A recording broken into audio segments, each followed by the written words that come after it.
Hey guys, I'm back with another Pokemon Sun and Moon vlog. Now, before we begin, let me address something. The reason I haven't been making these according to the release is because Nintendo keeps releasing Sun and Moon stuff way too fast. I imagine we'll get another release of Sun and Moon information in like 2 weeks. Like, Coral isn't even out yet. We might get one in like a week.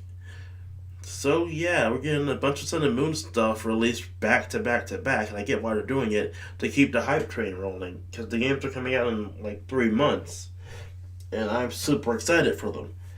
But the release of the information, as well as the fact that they keep releasing it most of the time, official information comes out on Mondays, and work, writing, all that stuff gets in the way. So I decided I won't do one for every new information we get on Sun and Moon. But I decided to do one on this one because it's some interesting information. Basically, if you haven't guessed, and it's been a day, so I guess you all know it by now, Alola Forms. For those of you who don't know, which is like the 1%, Alola Forms are older Pokemon given new forms and typing because of their experiences on the Alola region. The five Pokemon we have now are Vulpix and Ninetales, who are now ice types because they migrated when they were brought over to the Alola region. They migrated to the snowy mountaintops in order to basically avoid other Pokemon. Sandshrew and Sandslash, who migrated from a volcanic area to an icy area in order to basically avoid volcanic doom.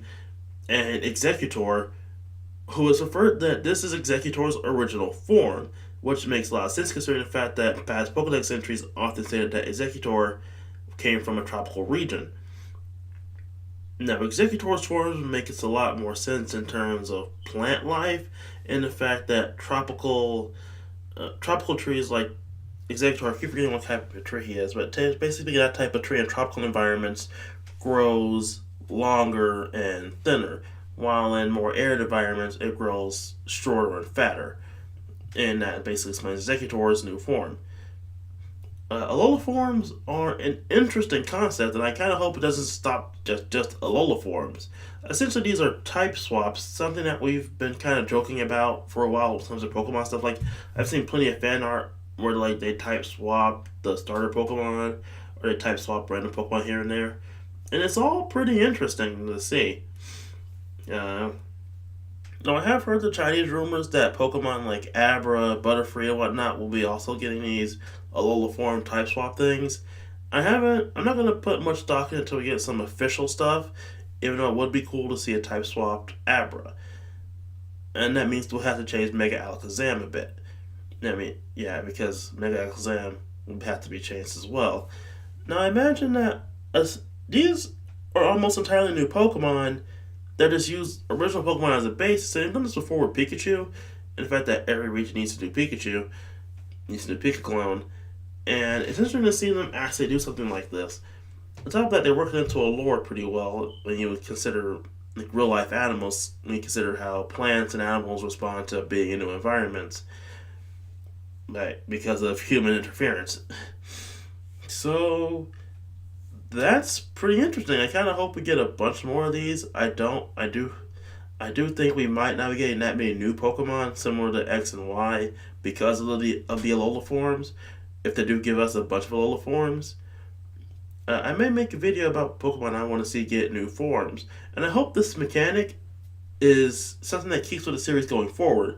And the fact that we can get more new forms for new Pokemon for old Pokemon, be when they introduce new regions, like we get one for some Gen 2 Pokemon, some Gen 3, etc., etc., etc. Because what I've seen, as well as according to those rumors I've seen, it's only Generation 1 for now.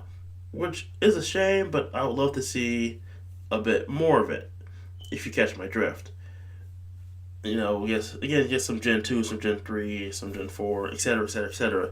Let's see some new Pokemon. This could check up the meta a bit, which is always pretty fun because you're getting new Pokemon typings, new abilities. I imagine their stat pools will remain relatively the same. I mean, the allocation will probably be different depending on what type they are. Like in that Abra scenario, I heard it will turn to a fighting type, so that means its special attack will be switched to its attack because if its stats remain the same, even though it's a fighting type, that means it'll be a piss poor fighting type. So yeah, I just want to talk about Alola Forms and basically go say I love this idea. I hope we see more of it. Hope we get not a lot, but a good number of Alola Forms Pokemon.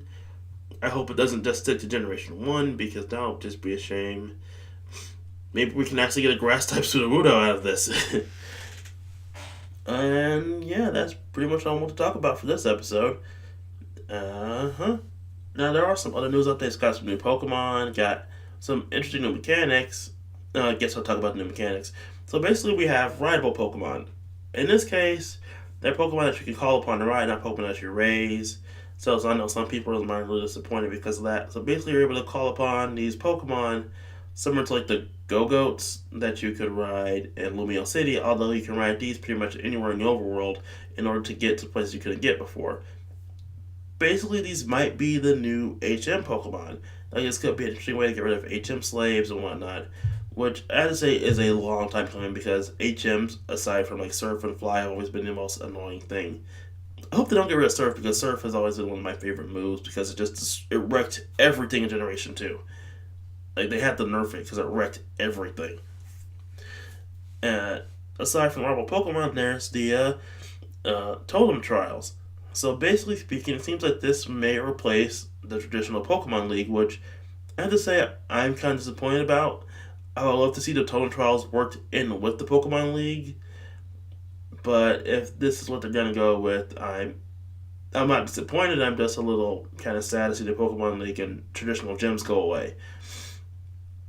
So we have four Totem Trial leaders or trial leaders, and then once you defeat the trial leaders, you get a chance at fighting the big kahunas of the respective islands. So that means you have four trial leaders, four big kahunas, and then you have uh, four totem Pokemon that represent the island in question. Basically, these special Pokemon get special buffs, and they can call upon other Pokemon to help them out. So basically, like a harder version of a horde battle with one main Pokemon who constantly calls upon assistance. So I can constantly imagine like this Pokemon working as the sort of setting up super combos that just wreck you. We also have Z moves, which is a pretty fun mechanic. Essentially, this is sort of like a new thing. So basically, it allows you to use one super strong attack that can just totally wreck an enemy.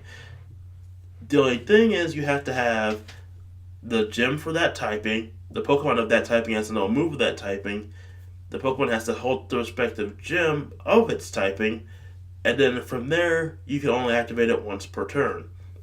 I mean, once per battle. This seems to be interesting, as I would love to see this work in a Mega Evolution. Because of the fact that the Pokemon has to hold the gym, the Pokemon with it won't be able to Mega Evolve. But let's say you set up one. Let's say in double battles, you use one Pokemon set up the Z move, and then you finish it off with the Mega Evolution. I cannot talk sometimes. This leads to some interesting strategies for the future VGCs, and this makes me wonder what the next VGC will look like. It seems like it'll be a bit more exciting. So yeah, that's pretty much it on the Pokemon Sun and Moon stuff for this round. I may do one on the next bit of information we get. I highly doubt it unless it's something as big as this. They get some plot stuff where we get the evil team reveal. Are they confirmed that we're either gonna not have or have a Pokemon League? So yeah, with that said, I'll see you all in the next video.